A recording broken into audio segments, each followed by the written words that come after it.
one of the coolest things about being a human, I think, is that bodies don't lie. And the reason bodies don't lie, which is one of the best things in the world, is because they can't. Bodies can't lie. It's not possible. Now, brains can lie. Mouths can lie. We can lie about our feelings, but bodies don't lie, which is why they are invaluable for diagnosing illness. I worked for several years in a big medical center in Boston. I was the head of spiritual and energy medicine, and there were 20 doctors on the staff, and most of them were functional medicine doctors, and they would get close to a diagnosis, but they would feel like they weren't getting to where exactly they wanted to go.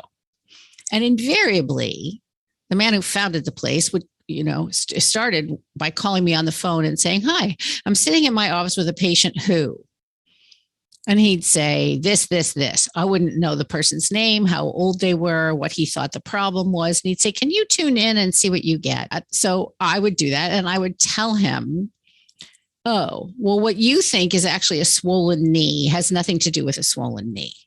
It has to do with this." And invariably, I would come back to some kind of emotional story where a person was not able to tell the truth about their feelings, or not able to speak the truth about what has happened, or stuck in some way. And when you go back behind symptomology, there's almost always an emotional and spiritual component to illness. Are you curious about discovering ways of making your life better? Then welcome to my podcast. I'm Bob Nickman, and this is The Exploding Human.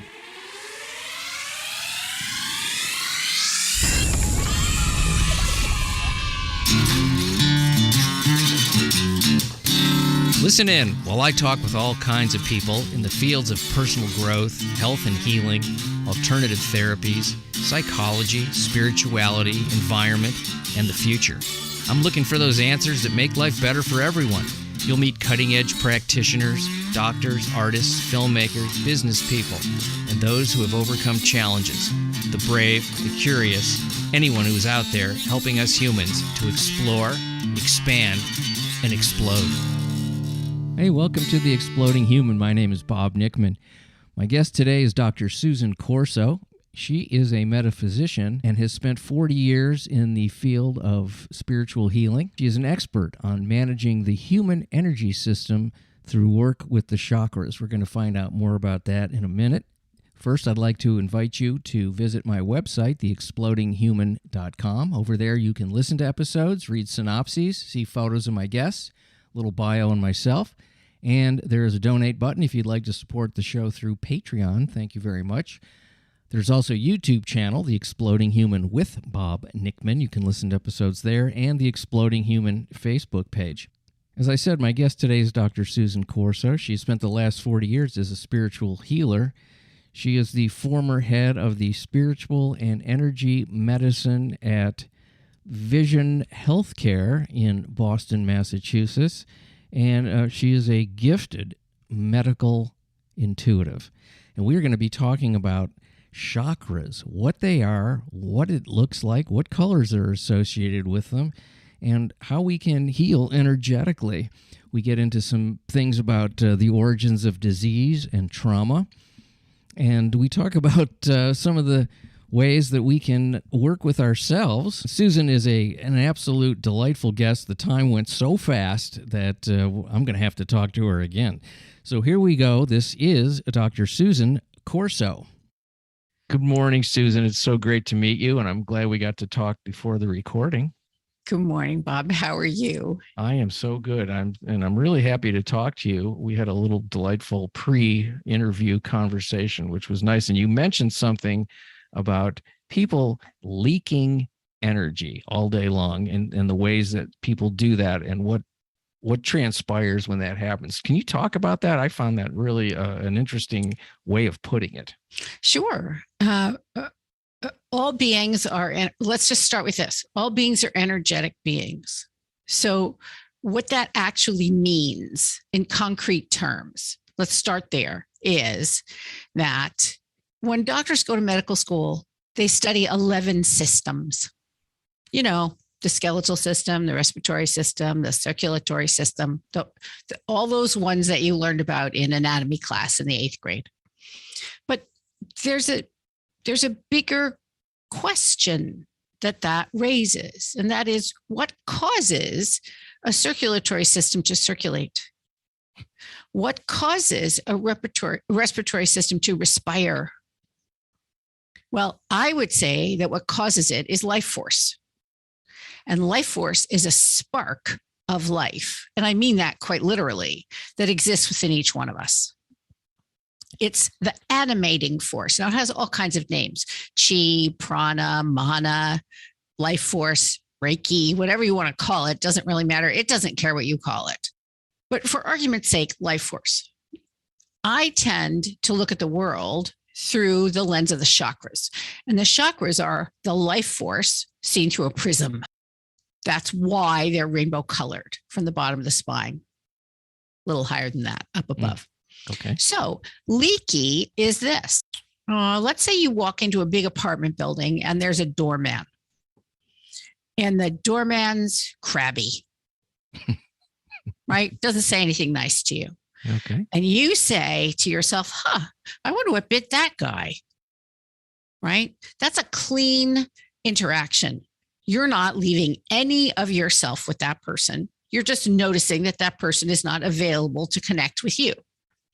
And you don't know why, and you don't tell yourself a story about why. So let's do that again, except you know the doorman, right? So the doorman's name is Joe.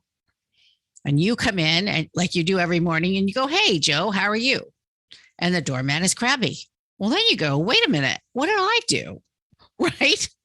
So what happens then is some part of you, as you walk past Joe to get to the bank of elevators or to buy the newspaper or to buy your Starbucks or whatever you're doing on your way to work, right?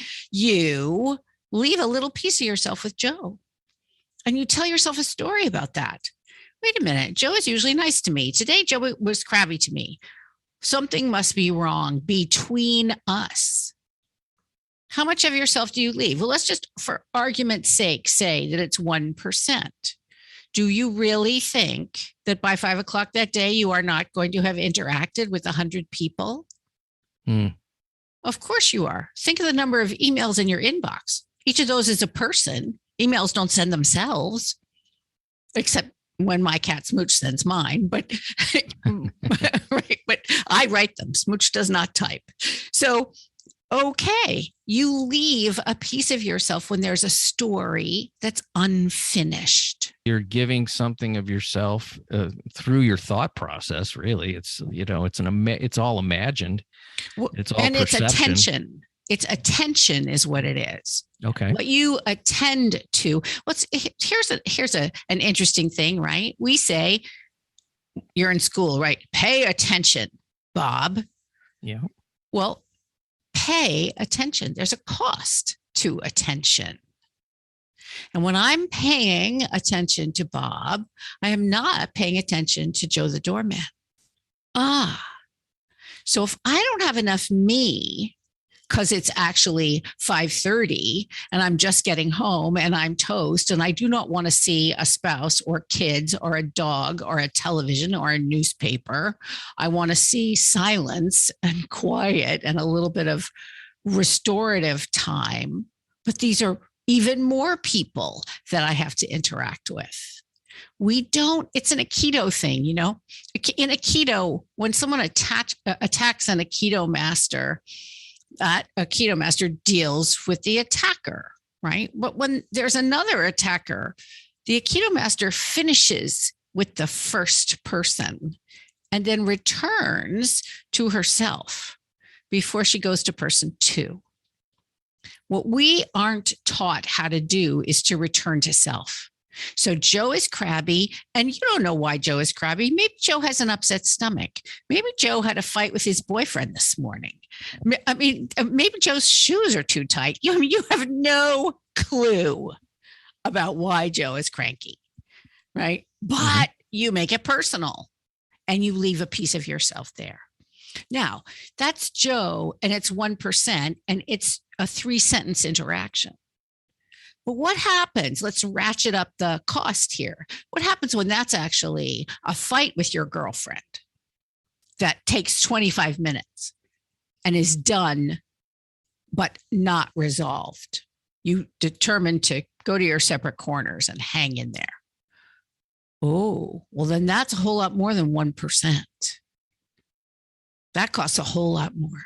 So unless we learn how to return to self and restore energy, we're literally leaving pieces of ourselves elsewhere. I can't tell you, Bob, I've had a spiritual counseling practice for 40 years. Person after person who come to me, I have to say to them, there are pieces of you that are missing.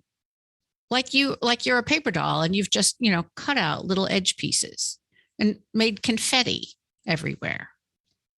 It's so hard and so not necessary. But we're not taught actually how to take care of our own energy. In fact, I would say to you, probably if you asked, 27th graders, if human beings had an energetic system, they might look at you like you were nuts. Oh, yeah, absolutely. I mean, that was never something that was brought up when I was a kid.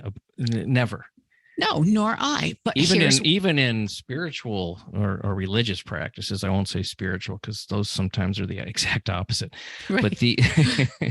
But there's people that talk about God in one way, but they never talk about spiritual energy, which seems to be very different than just this sort of magical deity up in the sky. That's what's called a transcendent God. My definition of that is the God of the Alps, right? The God that is always bigger than your problem. Mm-hmm. And what I'm more interested in is the God that is immanent, the one that lives inside you and inside me. If I treat you like you are a God-inspired being, it is easier for you to treat me that way.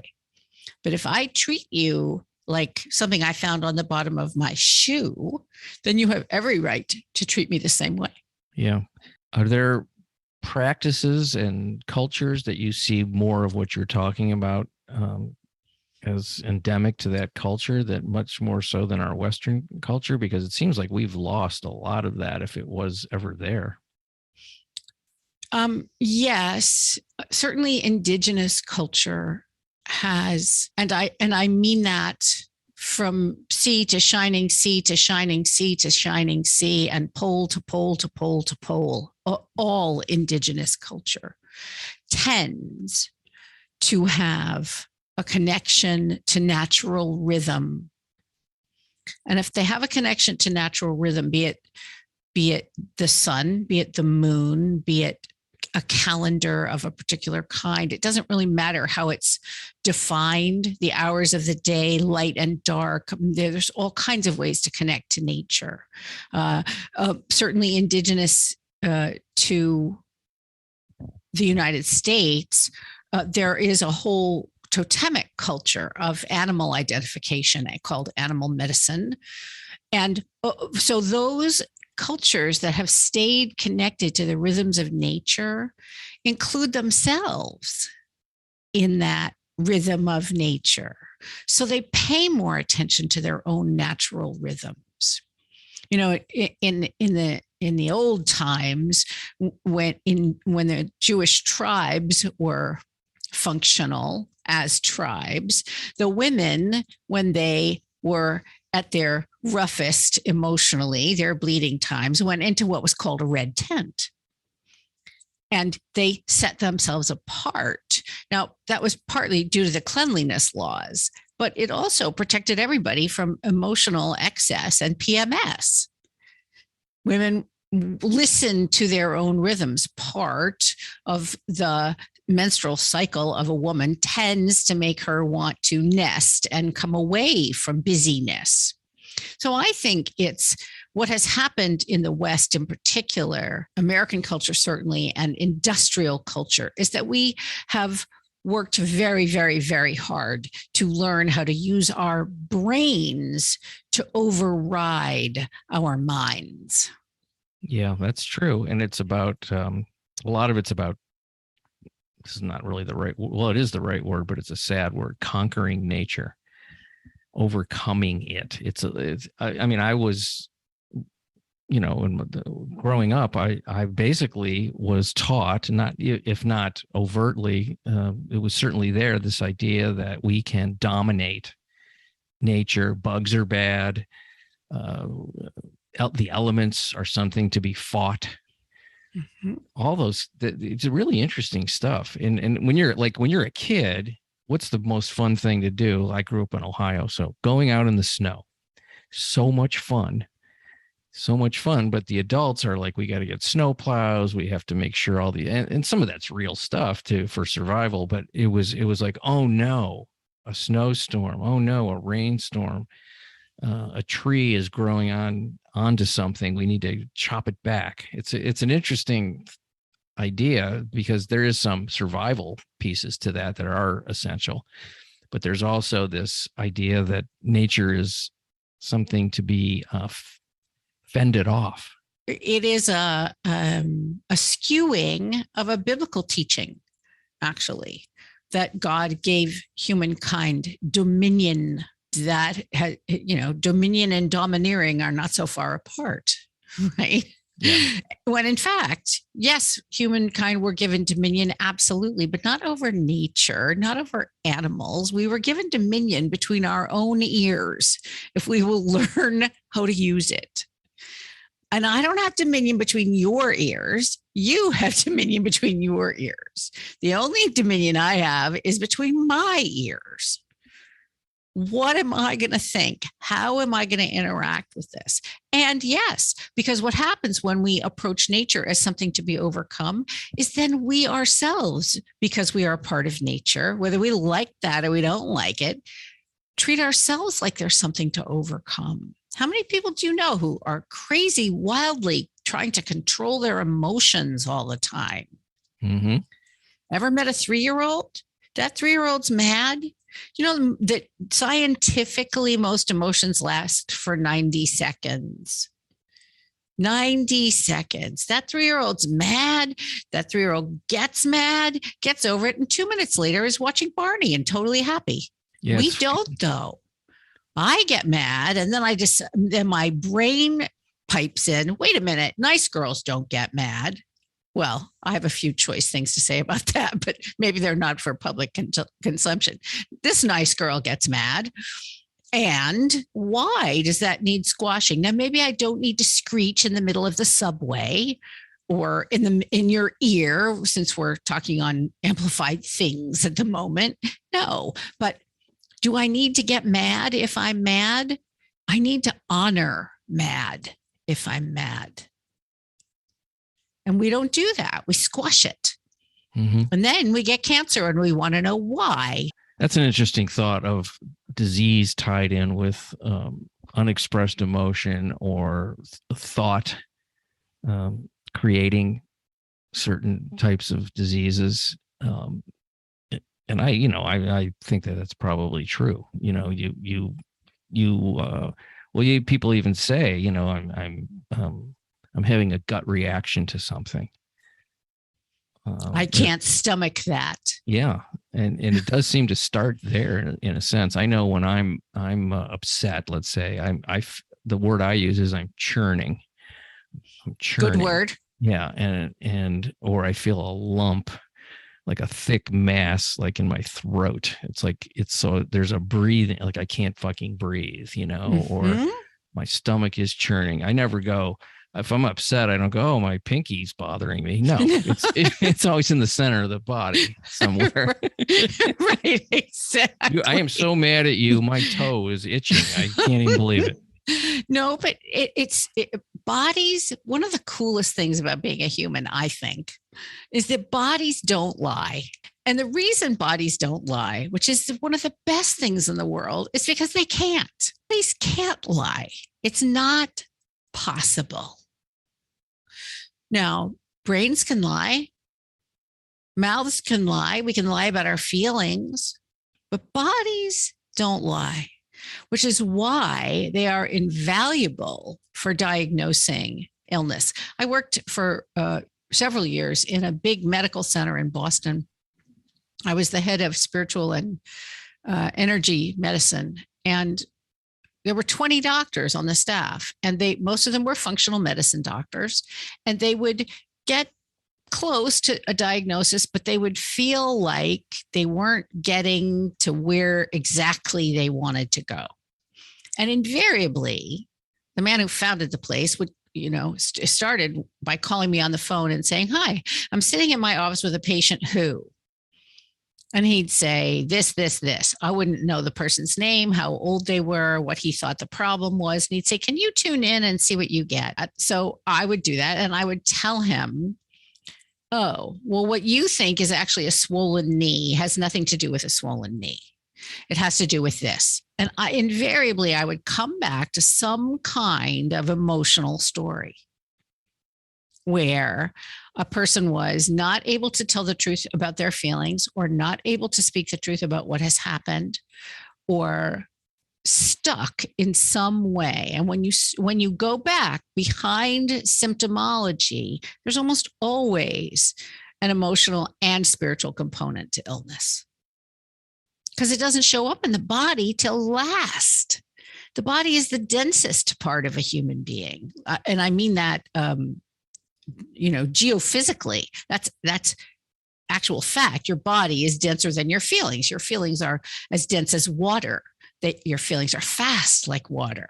So was it mostly an emotional and traumatic experience that would be the catalyst for these symptoms?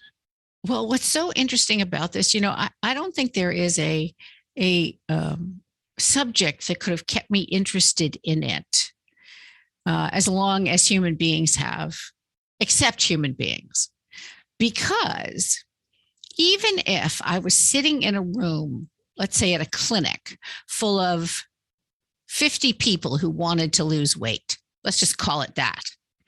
Those 50 people may have all had the quote unquote same goal. But how that was wired inside themselves, spiritually, emotionally, intellectually, was completely different in every single one of them. So one person is traumatized and they're overweight because of that, right? Another person is trying to eat their feelings and they're overweight because of that. Another person is simply not educated enough about what would be good for them and what not. And every single person is wired differently. So yes, often it was trauma-based, but more, the common denominator in everything is that all of them had some form of resistance to their own experience. Go back to your, dominating nature, conquering nature, right?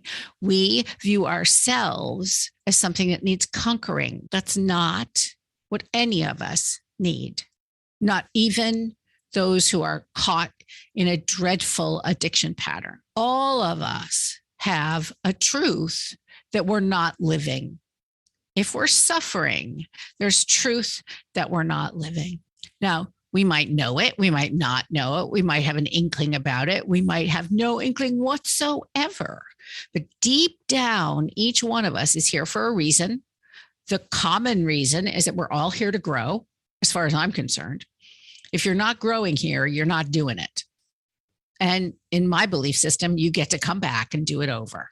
It's resisting our feelings. I'm sure you've heard this a million times, Ralph Waldo Emerson, what you resist persists, right? Sure. Whatever you do, don't think about the Statue of Liberty. Yeah, right. How fast? Yeah, right. Exactly. She's right there. I pictured it right the second you said it, of course. So don't think about the Statue of Liberty in a tutu. There she is. Yeah. Right? I could do it with anything you like. Well, for as long as any of us are resisting our own experience, we aren't integrating it.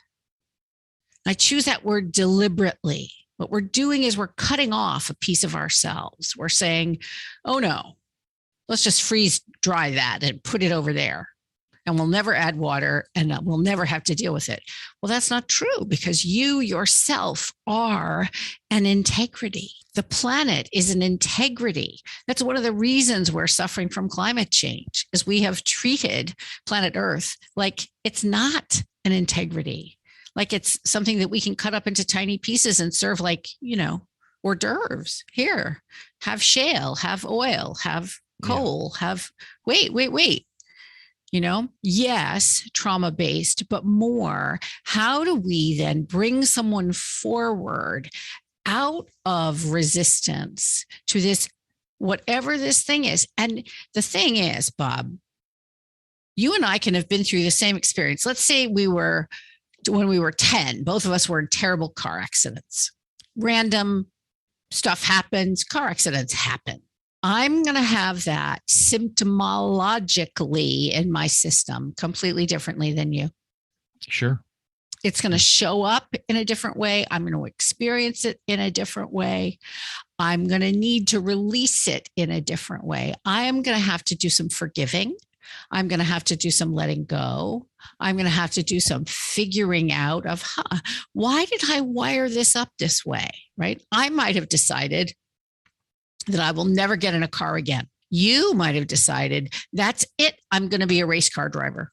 Yeah, right. Or my reaction to it could be one of feeling scared all the time that these random acts of the world can take me out. And somebody else might say, I'm going to live because that was such a close call. I am really going to take some big risks because I don't know how long I have to be here. And both of those are valid decisions as long as they come from having resolved what was unfinished in the problem. But instead, we like to push the problem under the rug and ignore it, which is fine, except that the problem is going to knock on your door. You might have been in the car as a 10-year-old and let me pick something. And during the accident, your mom was driving, right? And you can't figure out why you can't have a long-term relationship with a woman because you can't trust them. Oh, wow. I didn't even think of that one. That's pretty profound. Well, why would you, in the quote unquote normal way we're taught to think, human beings, we don't put together a car accident when we're 10 years old with mom driving as I can't have a romantic relationship now. Well, it sounds crazy, but it does make sense. Or you start picking women that aren't trustworthy. On purpose. Because yeah. You're proving it to yourself. Yeah. Mm-hmm. Right. All of it can be cleaned up with, oh my God, if that's what's driving the bus, as a metaphor, yeah, sure. Uh-huh. Wait a minute. What if I drive the bus? What if I, like the wholeness of me, drives the bus, and we let this bad experience sit in one of the seats in the bus until it gets comfortable enough and I get comfortable enough so that we can talk it out and figure it out. Mm. This is actually what a recovery process is. Mm-hmm. You're recovering yourself. That's what you recover certainly in substance recovery. You recover yourself. Your own awareness of your own wholeness. That's why I talk about people as having energy integrity. You are a whole energy system unto yourself. And when you interact with others, your energy system changes. Sometimes, like have you ever gone to a big expo or a conference? And you're wandering around and you see all kinds of people that you know, and you're saying hello and you're doing social things and you're getting the swag and you're doing all that stuff, right? And you get back to your hotel room after the second day and you think, I can't sit up for another minute.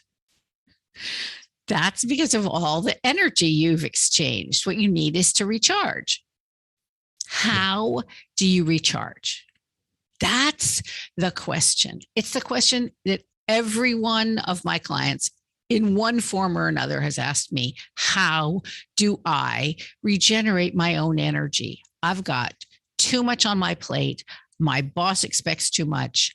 I'm too busy. I'm too scheduled. Think of that. I mean, you talk to people about stuff like this all the time, I'm sure. Well, I do. And it's it brings in this idea of stress and overdoing things, and this spoken or unspoken idea that life is about constant accomplishment of things, of tasks, of material goods, of notoriety, fame. There's a lot of things that people are striving for. And when they're not in the striving, they feel guilty about not striving, or they're worried that they're not going to get to this place where they think is going to solve the problem. When I get from point A, where I am now, over to point B, then I can relax. By then you don't even know how to relax. No, you don't. It's and I'm somebody that is I've accomplished a number of things in my life, but I also find that not accomplishing anything for periods of time is just as valuable, and it's not a popular stance, and I've been accused of being lazy. Don't just do something, sit there. Yeah. Right. People don't know how to do that. People don't know how to do that. The television has to be on. The phone has to be in your hand. Constant input. You know what? Nope. I do jigsaw puzzles for meditation, and I pray and I think and I dream, and I've written lots and lots and lots of books, like 30 books, a lot of fiction, almost all about really how to be metaphysical and live in the world, was the sort of subtext. And the way I can be so creative is I spend a lot of time quiet in my own creative place, where I'm dreaming up stories and I'm figuring out how to address issues, and I'm not scrolling through Facebook. Not willing to let an algorithm run my life. I was talking to my wife about this the other day, about the phrase posting. People post on social media. Well, when we were younger, there was no such thing. There was no social media, and the term posting wasn't even a thing.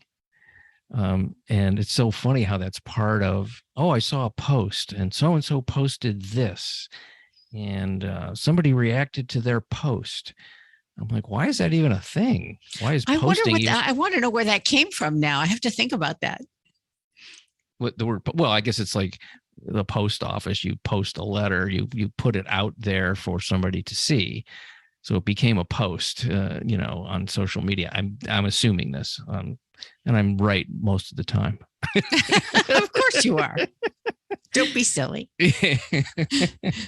But isn't that an interesting thing, how that, and not only that, when people do this posting thing, there's a lot of times they're embellishing or creating an image that isn't true.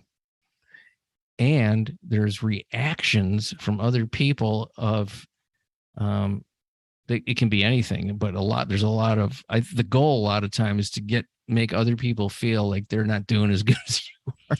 Exactly. Which is why I really appreciate talk about a phrase. People talk about social media as being a curated life. Ooh. Well, what else is curated? Well, art exhibits are curated. It means that someone is overseeing, choosing what goes where. But real life is actually kind of disorganized and a little bit of chaotic and messy. And sometimes you end up doing things you don't want to do. Here's a good example. I went to the dentist this week, and it was a new dentist. And first of all, he looked like he shouldn't even play a dentist on TV. He was that young. We're that old. Oh, maybe that's what it was. I was like, yeah, you can't possibly be a dentist. You're not old enough 12? to have gone to school that long. But okay. Anyway, he's talking to me, and I realized that First of all, I don't like going to the dentist. A lot of people don't like going to the dentist. It's not fun. But aside from that everything he was saying to me about what he was calling his treatment plan was based on making me afraid. Oh, that's horrific. Right, because then you get to come in more. He doesn't want to lose the patient. So if you're afraid, you're going to come there and spend more money. And actually he had the temerity to say, if this office is going to clean your teeth again, we're going to do it this way. Mm-hmm. And I was looking at this kid and I thought to myself, wow, I wonder how much industry in our country, and I would not claim this for anywhere else in the world, but certainly in the US, is based on fear. And so what happened? So on the way home, I saw vans or trucks with like business names on the sides of them, right? For 7 different security companies, like alarm systems and how do you make this safe and how do you make that safe? And I thought, wow, well, I don't even like to wake up alarmed, right? To an alarm. No. And my life is such that I don't have to. But I was amazed at the fear mongering. And so much of that curated reality feels to me like it's based in fear. If you don't see my life as spectacular, somehow you won't see me as special. They're called Facebook friends for a reason. My definition of a real friend is someone who'll get me out of jail if I'm stuck in Lima, Peru. Yeah. Right. Sure. So somebody that you see and around them. And somebody who would raise the State Department to the ground to get me out of jail. What are you doing down there? Are you really? I don't know. And I don't know why I picked Lima, but I did. This years ago. Okay. Anyway, okay. I probably know 5 people in my life who would go to Washington, D.C. and bang on the State Department door to get me out.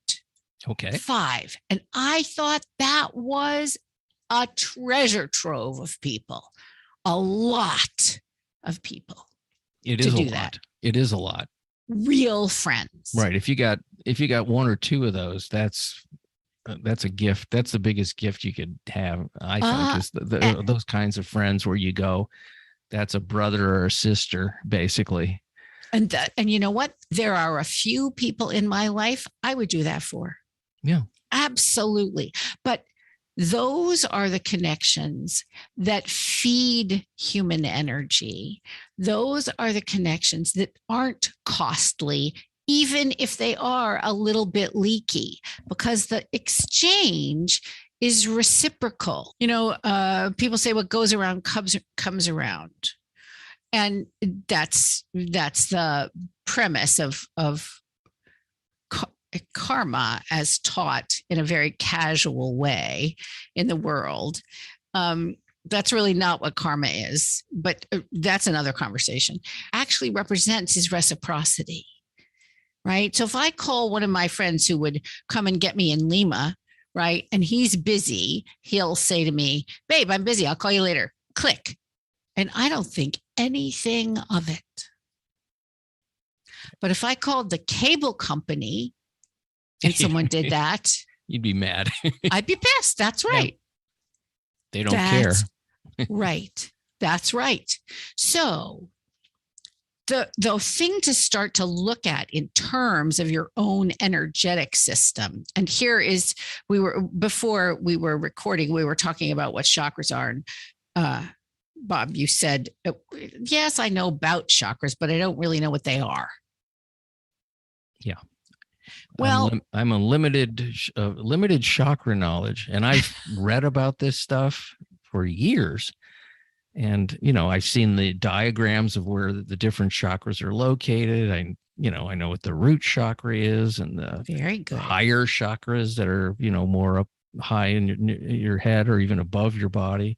Really interesting stuff. And that certainly has been figured out in many ways over centuries. And what they are actually is esoteric renderings, representations of your endocrine system, your glands. So your glands are the masterminds behind all the systems. They excrete the hormones, the neurotransmitters, all the things that make everything inside your own body talk to each other. I visualize the chakras. Most people visualize them as sort of hockey pucks along the spine. That's not what they are. They're three-dimensional spheres of colored light. The root chakra you mentioned is sort of cherry red, like a little darker than a fire engine. Mm-hmm. And it lives at the base of your spine. And they all have emotional connections. They have glandular connections. They have connections to the rest of the body. But the most important thing about them is not their individuality. Yes, there are 8 major chakras along your spine, and they actually sit in front of your spine, like the center, like a center line all the way through your body, 3-dimensionally. The most important thing about them, though, is, are they talking to each other? When your chakras are disconnected from one another because one is functioning way too much and one is not functioning enough, or one is spinning way too fast, or one is going counterclockwise and another one's going clockwise, it's the communication system that actually makes it work. Like this. If the only note you had on a piano was middle C, you would not have music. You would have a note. Mm-hmm. It is the relationships between notes and the timing of those, the length of each note that make music. It is the relationships between the chakras that make you personally capable of regenerating your own energy through visualization, through intention, through prayer, through invocation. There's a million ways to regenerate chakras. So earlier you said when you're upset about something and you're churning, it's in your gut, right? It's not your pinky. Yeah, I did say that. I love that I said that. It was good. It was good. I might steal that, actually. You can have anything that I offer today. What a guy. Yeah. Right back at you. Thank you. So if it's churning, it's probably connected to your third chakra, which is at your solar plexus. And it's egg yolk yellow, fried egg yolk yellow. So now you've got 2 chakras below that, one at your root, one at your belly button, and you have 5 chakras, 5 chakras above that. The one above it is your heart, which is emerald green, then your throat, which is turquoise. Here, forehead, top of your head, and then right in front of your thymus gland, outside your body, by your sternum. If you came to me churning and said, "What do I do?" My gut is in a knot because fill in the blank. You'll tell me whatever story happened.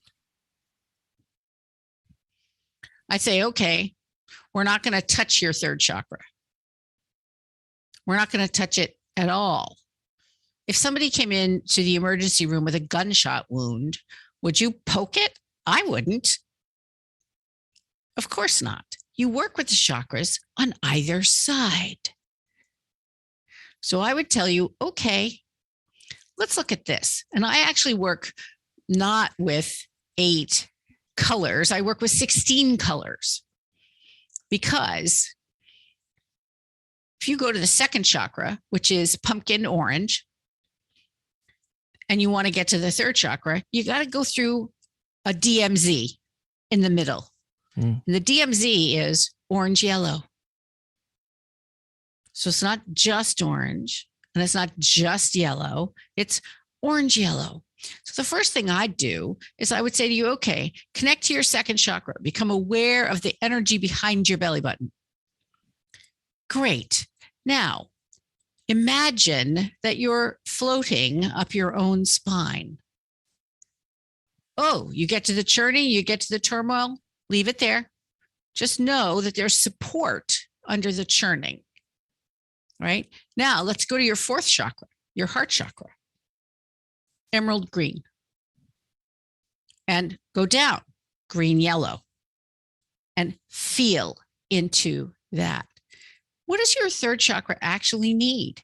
Can you give it a voice? Can you give it a sound? Can you come up with a song that it is? Can you come up with a gesture? Can you come up with a sentence? How would you, if you had to explain to somebody what was happening in your third chakra, what would you say?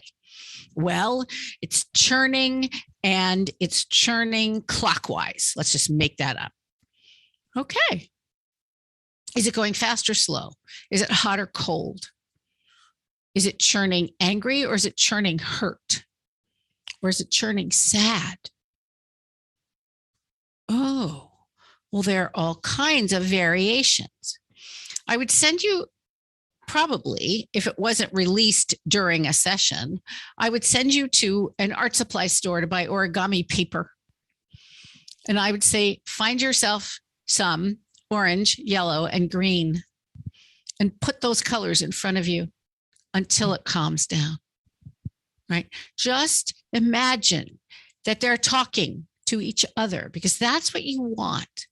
But when you leave the churning there and you don't deal with it, right, it shuts off a little bit of your third chakra.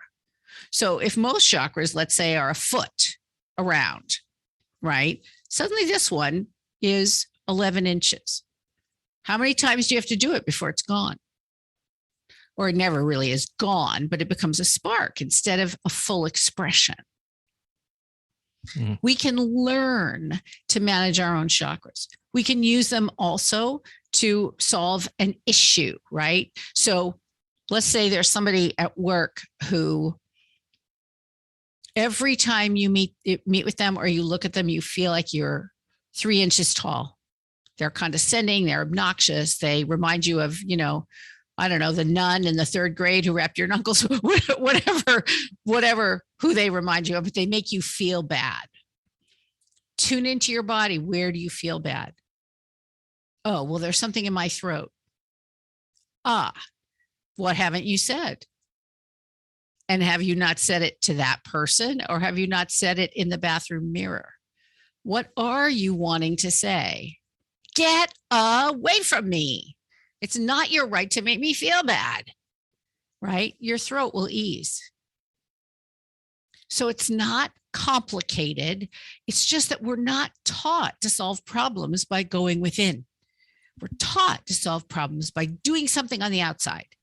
Do it, do it, do it, do it, do it. And this is a being way to heal. And the reason it's not alive and well in most medical centers now is because there's no way to monetize it. It's not going to cost you a dime to work with your chakras. I mean, if you want to come have a session with me, it will cost you something. But on your own, researching, figuring it out, that's why I wrote the workbooks that I wrote, so that you can learn how to work with your own chakras. I wrote 8 workbooks, one for each of the major chakras. Oh, and I love that. And you figure out what's going on with you. And all of us can do this. It's some of the books I write are mystery novels. So it's like being a chakra detective. What's going on? And okay, let's say you have this thing in your throat with this person who makes you feel bad. Is it on the front of your neck or the back of your neck that you feel it? Mm-hmm. Oh, wait, it's on the back of my neck. It's from your past. That person is reminding you of someone completely different than the person you're actually dealing with now. Who was that?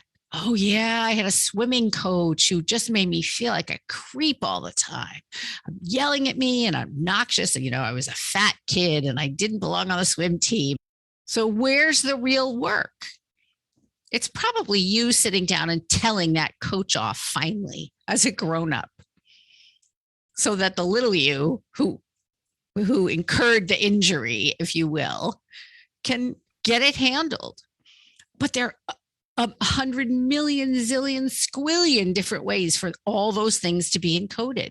So sometimes there's a secondary chakra involved in a problem. Sometimes there's a tertiary one. Sometimes you start working with one chakra and you go, wait a minute, this is feeling like it's moving. Why do I think that my stomach is churning when it's really not my stomach? It's something else entirely. I can't catch a deep breath. Oh, my heart was hurt. Do you see? Sure. Well, it's phantom pain in a sense. It's pain, or it's pain that's originating somewhere else. You see that a lot in when I've had chiropractic work, where I'll say, "Oh, I think it's this," and he goes, "No, it's coming from here," and it's completely not the same area. And then he works on the area that it's not, and then I'm like, "Oh, now why does my shoulder feel better when you worked on my hip? I don't get it." That's right, because everything is a mirror. Mm. It's a polarity thing. That is exactly why I don't go poke myself into the third chakra when you tell me that your stomach's churning. You just said a word that I really like, which is mirror. This is something, I don't know how I thought of this. I guess it was intuitive or whatever. When somebody is acting in a way that is unpleasant or difficult, what I have found, and I've done this quite a bit, and I've, sort of disseminated this technique to a number of people, don't react, have a flat expression that doesn't give away what you're thinking at all. Mm-hmm. Then you become a mirror, so the other person has to look at themselves because they don't know what the reaction is, because there isn't one. And then they have to, and sometimes I've seen people really change because I didn't react at all and didn't have any, I didn't roll my eyes, I didn't even smirk, all the stuff I want to do, but I don't. It's really hard to do that sometimes when somebody's being absolutely impossible. But that idea of creating a mirror for the person who's disturbed, and we can do that for ourselves, is basically what you're saying, and take a look at what is actually going on. That's really kind of a cool idea. You are absolutely correct. Everything here is a mirror. This is something I say to people all the time. Life on this planet is actually based on polarity. And because there's day and night. It's that simple. What have we done with it? What we've really done with polarity is we have taken it to its illogical, furthest extent conclusion, and we've turned it into polarization. And if any thinking person had to describe our social situation in the world right now in the US, it would be all about polarization and disagreement because of it. Yeah. That's not what we're here for. We're here to experience polarity, right? What you're doing is, by not reacting, and instead what you're encouraging is a response, right? And a choice about the response. You are actually helping people see themselves and hear themselves. Because a lot of times when people behave that way, what they want is your reaction. Sure. And then they can react back. And then it just builds into basically a 3-year-olds in a sandbox. Exactly. In fact, I know more mature 3-year-olds than that sometimes. It is amazing. And it makes your life more peaceful, more easy. You can do chakra work standing in line at the grocery store. Oh, I love that you have these workbooks. How can people get those? On Amazon. First of all, they're only print books. And the reason they're only print books is because they are workbooks, and there are exercises in them, and you are meant to write in the books. Love that. Yes, it took me a long time to figure out that they shouldn't be ebooks. This is not about consuming information. This is about digging deep into your own information so that your everyday life works better. That's what I'm really interested in. So they're all on Amazon. They're called Energy Integrity, and there's a different one for each chakra. What you're saying, and I think this is really terrific, because we don't heal other people. We can facilitate people healing themselves. And that's really what these books are. So this idea that let's just pick a doctor, an MD, that dentist you talked about. I am the person with the knowledge. I can fix your problem the same way a mechanic can, replace the carburetor in your car and it'll run better. Exactly. It's not that. It's really about that we have power or the ability within us to do certain things. Obviously, if there's an injury that's a mechanical injury, or there's certain things that doctors are super valuable, and the diagnostic equipment is amazing in a lot of areas. Bleeding, if you're bleeding, you need to get the bleeding taken care of before you do the chakra work. That's correct. That is just correct. Picturing somebody just like they're meditating while their blood is spurting out of their neck. Right. But now here's an example. I have seen someone misjudge the depth of a step, and you know how your knee can kind of I've done that a million times, right? Well, she sprained her ankle just a tiny bit, and she was on her way into my office. She sat down on the floor, she grabbed her ankle, and she said, the energy in my calf is healthy, the energy in my foot is healthy, and together they meet to make the energy in my ankle healthy. And she got up and she walked, and it wasn't sprained. Whoa. Because she did the relationship between the two, right? She actually made the music. That's what this is. It's making energetic music that you have the power to make every single moment of every single day. I'm going to ask you something that's personal for me. Not about you. I won't ask you anything. I have developed in the last couple of years a nervous, I don't know if I'm just picking the word nervous habit, a tick, a thing that I do. I'll show it to you. I do this like this with my thumbs and my, I come further away so that I can see it. Oh, okay. Hold on. I got to go this way. Yeah, it's not in the camera. There you go. Like this. I I do this and I do it and I'm not aware of it. When I'm made aware of it, I can stop. I don't know if it's what it's tied to. I don't really know how to stop it and be, aware of it.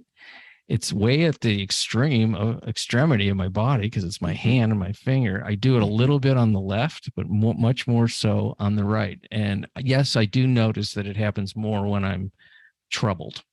I do notice that. It drives my wife crazy. She's like, this is driving me crazy. Well, she's letting it drive her crazy. No offense to your wife. Right. Right. She doesn't have to let it drive her crazy. Right. But okay. That's a self-soothing gesture. Yes, but that I've been told that, and it feels like that's what it is. What am I soothing? That's really the root. That's what I'm wondering. How do I discover what it is that needs to be, that I'm trying to soothe, that this has become such a dominant kind of activity or consistent activity that many times I'm not even aware. Have you had any sort of luck in having a look at triggers? Like, for example, my thought would be that might be a way of expressing anger so that it doesn't come out of your mouth. Right. Yeah, that sounds about right. Okay. Or unpleasant emotions like I'm disturbed right now about something. It does seem to be tied to emotions. But sometimes I'm just sort of don't feel like I'm just, maybe I want to say boredom sometimes too, which seems kind of an odd thing because I like being bored most of the time. I think I do. Maybe I'm tricking myself. Well, here's the thing. You are actually, brain scientists say that you are in charge of 10% of your brain. The 10% of your brain is conscious, right? You've heard that before. Yes. So the math on that is that 90% isn't. Okay. Which is actually a really good thing, because if you actually had to have a conversation with me and grow your eyelashes and make bone marrow and red blood cells all at the same time, you would be really tired. So, okay, we're grateful for that. Somebody really smart thought that up. So if you're not in charge of 90% of that, the question is that a neural response to an emotional thing? Yeah. Right? Okay. Like you would have the same response if a doctor took a hammer and hit your knee. A reflex. Is that a reflex? Mm-hmm. Is there any numbness in your hand? No. And it doesn't get numb sometimes? No. Okay, good. So I would say then that that's not a neural response, that it's far more likely that it's an emotional response. And on the right-hand side of your body, I would be asking you questions like, what male authority figure have you felt that you couldn't speak up to all your life? I don't really have one. Not that I'm thinking about it. I'm certainly not my dad. I could tell him anything. Okay. And that's usually the dad, right? I mean, and I didn't have any kind of dominant. It could be your dad. It could be a coach. It could be a teacher. You know, if I were to say anything, I just, never particularly liked anything of authority. I don't have a specific. I don't think of okay. Coach Johnson was an asshole. I don't think that ever. I don't have that. Certainly it could be that it is about male authority. And then I would take it further, because you are male. How does it figure with your authority in the situations that cause it? Okay. Now that I had a very strong response to. And the response is, I don't feel like I have authority. Hello, bingo. That's what it was like a sharp. Yeah. Yeah. I'm never accused of pulling my punches. Sorry about that. No, I love that. And I'm not afraid to say what happens, because I'm intrigued by what transpires inside, my body, my emotion. So there's a feeling of perhaps, inadequacy or weakness or disempowerment. Excellent word. Or even more, a couple of things. It's 2022, and 2022, it's hard to be a white male. And in 1952, it was much easier. So now we're to let's make America 1952 again. No, we do not think that that's a good idea. No, I'm being silly. Right. Silly. But what it has done is caused questions, open-ended questions. What is it to have authority as a man in a situation? How does a man react here? What is a man's responsibility here? All those questions actually come up now that didn't in 1952. In 1952, those questions already had answers. That's so great, because I have talked about this mostly with other men, about I'm not sure how I'm supposed to be, because some of the ways I want to be, I'm not allowed to. Society says I can't. Some of it is really uncool, but what am I replacing it with? I'm about as I'm one of the least perpetrators of toxic masculinity that I know.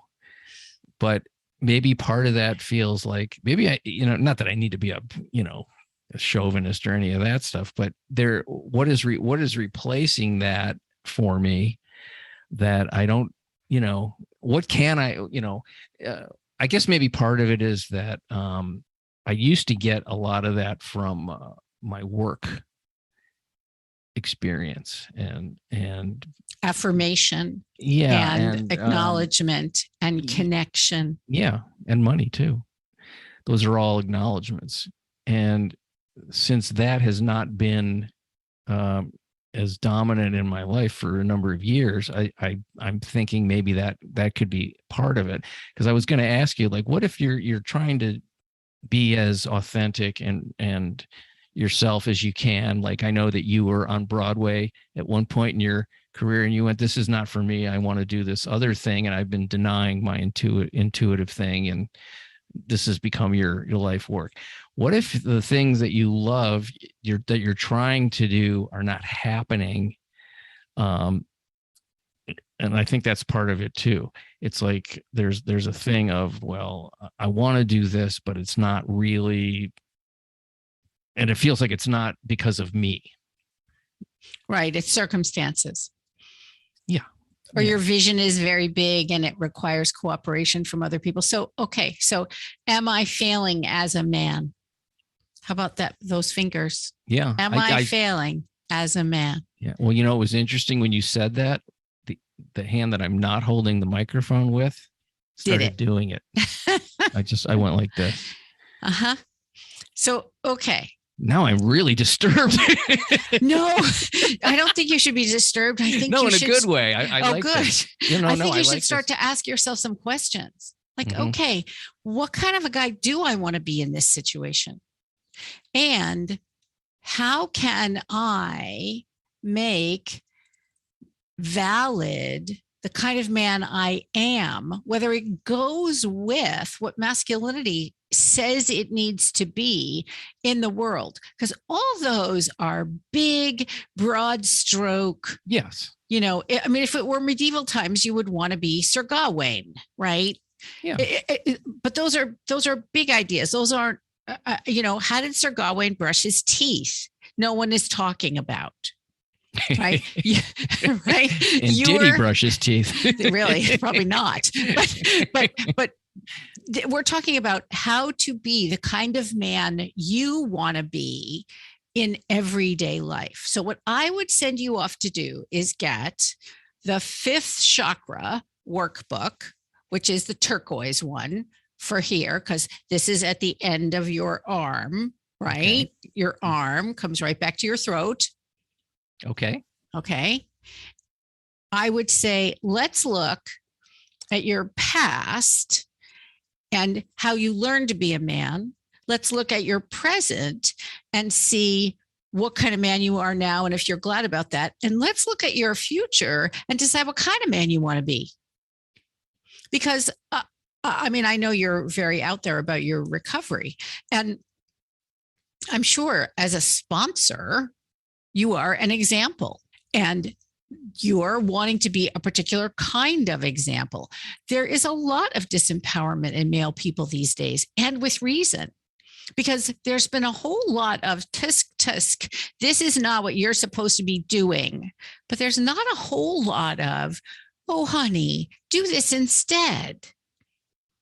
You got a lot of taboos. So how do you step forward to be the kind of person you want to be and maintain your sense that you are being authentic, that you are not like sitting in a trope, that you're not doing what's expected of you, but you're doing what you're actually choosing. So it's slowing down your conscious awareness. Because what I bet is what's happening is unconsciously you're saying, I don't know how to show up in this situation. Yeah. That's this. I don't know. Okay. I want to show up, but I want to show up in a conscious, kind, gentle, sober way. I don't have an example. I don't know how to do this. And the answer is no, you don't. You're going to have to be brave enough to be a pioneer. Yeah. And I love that. And it's an interesting thing that I've basically retired from my previous career, which I did or previous 3 careers, because I've had 3, like you've had multiple careers. And I'm doing this podcast. That's part of what I'm doing. which I love. This is like one of my favorite things in life to do. I just, to talk to somebody like you and the other guests that I have is just, it is the biggest gift that I think I've ever received, because I love it. I can't even tell you how much I love it. It absolutely shows. It shows on your website. It shows in the ones I listen to. Because it's a transition also into a new arena. And I am entering the last, well, I'm not entering, I'm in it. I'm in the last third of my life, if I live into my 90s, which there's a good shot at that because my parents both did. I can see much more than when I was younger, the finality of this part of my life. There is to learn how to be older without losing the youth inside of me, I think is part of what the task is for somebody I'm 68. I think you're around the same age. I'm a little younger than you, but not much. Yep. Yeah.